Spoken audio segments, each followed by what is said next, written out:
We spent the last 2 weeks on the 2022 Summit Expert turbo and regular, and the Summit Expert has the narrower front end.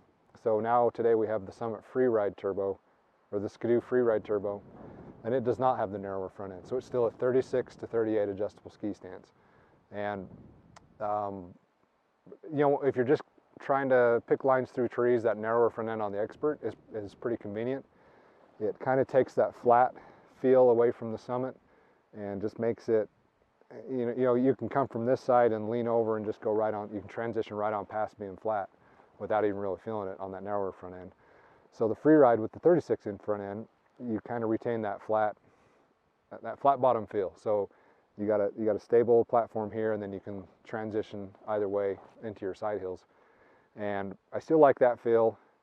So the Freeride's just got a phenomenal setup. It's got the little, well, the shock package you can get on it, piggyback shocks are really good. So that creates a really good ride coming in.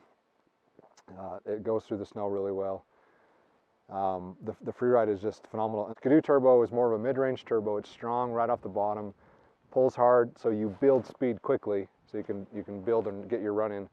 And then the Polaris turbo seems to be a little more the opposite, more of a top-end turbo. So it's pretty linear on the bottom end, and the more you really got to squeeze the throttle a little bit more to get the boost to come on. And the top end, that's where the Polaris turbo really rips. So jumping into the Polaris turbo, today we have the Matrix / Chaos with the turbo in a 165, and the shorter track, that 155, that sled is really playful, and then having the Chaos setup, that sled is a lot of fun. And then after having the Pro RMK yesterday with the turbo, I kind of like the Chaos. I think I would pick the Chaos for what I do, just to get that little more lively feel, electric feel coming off of the bottom, so it feels like a stock sled. And then when you get into it, it builds boost, a little more gradual, and so in a way you're going faster at the end of your line.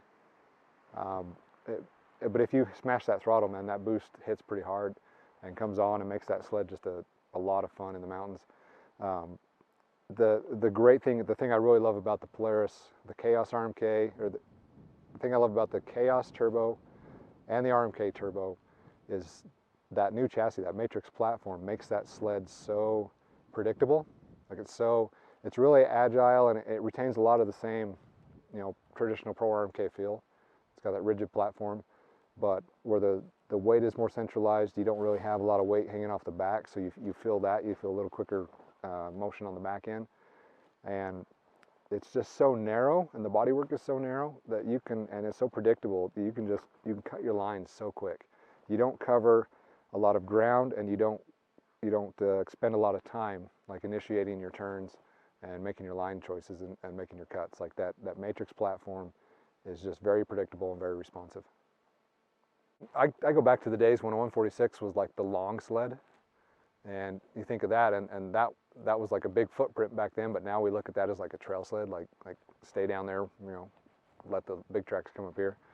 146s are a lot of fun. They just take a lot more work to get to the same place. You can get where you're going. You just got to have a little more energy and a little more strength to do it. I prefer a 155, 154 in most situations.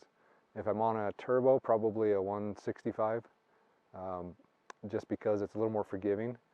And if I rode 5 times a week and I had that quick response time, I think I'd probably be on a 155 the majority of the time. But when you need just a little more time, a little more forgiveness, the 165, 163 track length, that gives you that ability to slow down on your lines, take a little more time picking where you're wanting to go, and stay up on top of the snow as you're going through the trees. That's a big question that we get quite a bit, is like, for Polaris, do I get a Pro RMK or do I get a Chaos? And then Skidoo, should I get a Summit, should I get a Freeride? And Cat, should we get a Mountain Cat or a Hardcore? And it just really comes down to what your intent is. Like, Polaris is probably the most defined. The Pro RMK is designed to get up on top of the snow and stay flat. It doesn't lift the front end, So, and that keeps you from getting in trouble when you're doing a side hill or you're making a quick cut. You don't lose the back end and your front end doesn't climb the hill on you. So the Pro RMK stays very flat, where the Chaos allows you to lift the front end a little bit more. It puts a little more weight into that center transfer point to where you can get it to come up and you can get the back end to swing around a little quicker, just a little more playful.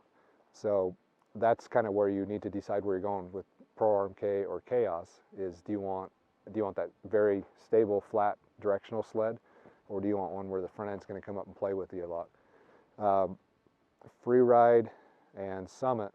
So that's a tough one because the Freeride is different than the Summit line. You've got the SP, the Edge, the X, the Expert, and then you've got the Freeride. And the Freeride is kind of an X now. Well, it has everything that the Expert had, except the narrower front end now. So it's kind of an Expert with the wider front end, the 36-inch front end, and the piggyback shocks. So there's not really a huge difference there between Summit and Freeride. It's just kind of the premium model. So it's not Summit to Freeride is not quite as defined as the models within Summit are against each other. And then Arctic Cat, Mountain Cat again would be like your deep powder sled. Like if you're just getting out, you can get access into the mountains quick, and you can spend most of your ride in deep snow, deep powder, going through trees, climbing, doing whatever. Where the hardcore is going to be for if you ride a little more aggressively and you need a little better shock package. You prefer coilover shocks over float shocks, and the hardcore is kind of just set up for a little more aggressive riding and takes the bumps a little bit better. You can hammer through bumps a little faster on the hardcore. But as far as characteristics in the snow, they're pretty similar. With the 2021s, Skidoo had the turbo. You could get the turbo in the Freeride, you get the turbo in the Summit, and that was kind of a sled in its own class. There was nothing really to compare it to. You couldn't really throw it in with the 850s. It didn't matter what sled you were getting off of, Cat, Yamaha, Polaris. Everybody got onto the turbo and just had a big smile on their face. But without any competition like that, that's kind of what you get.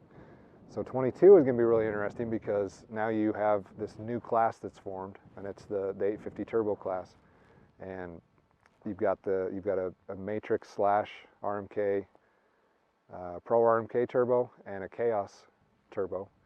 So you've got two varieties there, and you can match those up against the Summit or the Freeride turbo. So you've got different track lengths in Skidoo, you got Summit or Freeride, you got different track lengths in Polaris, Chaos or Pro RMK. It's going to be a really interesting year to see how that goes.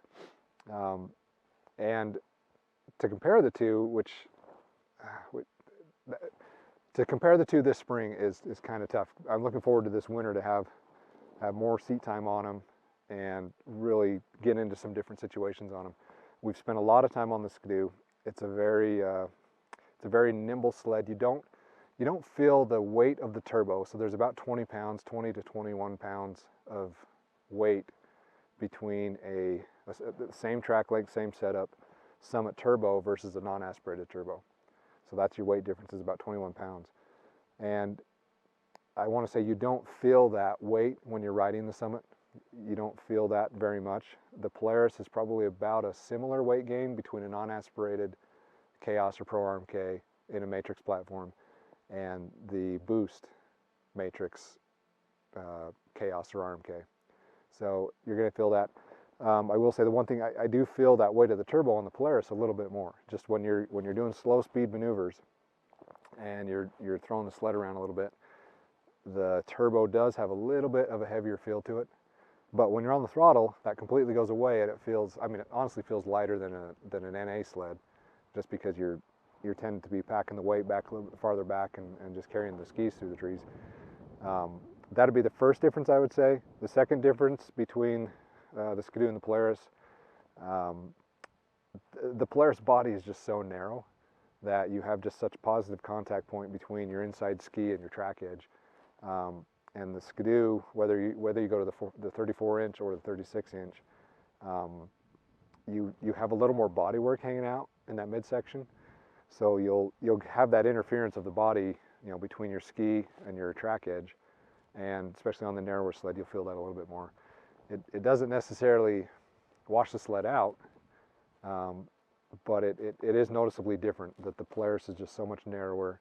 It's narrow at the footwells, so it's narrower in the platform, it's narrow in the bodywork, and that just makes that sled, pretty predictable.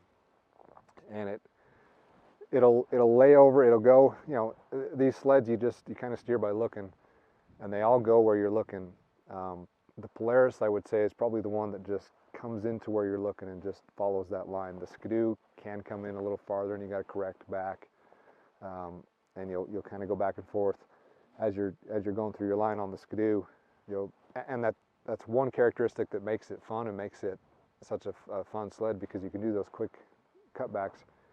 But you will feel that coming over a little far, coming back, like it doesn't really settle in. The Polaris will settle in, when you cut it into a heel or cut it into a down descent or something, it'll stay there. The Polaris on a downhill angled descent, where you're tucking in your uphill ski and going down, that tends to grab. I don't know if it's the weight bias, if it's just the geometry. I feel that digging in a little more than I did on the Axis. But it's something that's pretty easy to overcome. You can move your feet way a little farther back on the platform and kind of unweight the front of that sled and get it to carve down just fine. The Skidoo, when you're doing the same maneuver, like a downhill angle descent where you're cut into the heel, or you're just side heeling, the front end still grabs stuff under the snow, like deflects and bounces off. It doesn't like throw you off your line, but you feel more feedback under the snow on the Skidoo than you do the Polaris. Power-wise, the Skidoo turbo, the Skidoo 850 turbo, has really strong bottom end, really strong mid-range. So it grabs it. You'll be cutting through the trees and you'll see your gap, and you'll hit the throttle and you'll build speed instantly, and kind of pop up on top of the snow and just start driving. The Polaris, the Matrix boost on the Polaris Patriot boost, that power tends to come on at a little higher RPM, a little higher throttle. It's very smooth at the bottom end. It feels like a stock, non-aspirated, but it doesn't build speed like when you go from quarter throttle to half throttle. It doesn't build speed quite like the Summit does. So if you're used to that, you're going to use a little more throttle, getting that turbo to really get the sled moving.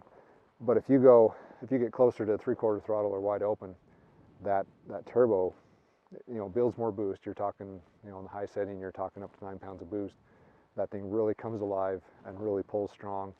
And you take the Matrix platform, which does such a great job of getting up on top of the snow and lifting and going forward, and add boost to that. The boost doesn't make the sled trench down. It doesn't make it dig down. It just makes it go forward that much faster. So it's such a great concept, power-wise, to add to a platform that does so well in deep snow.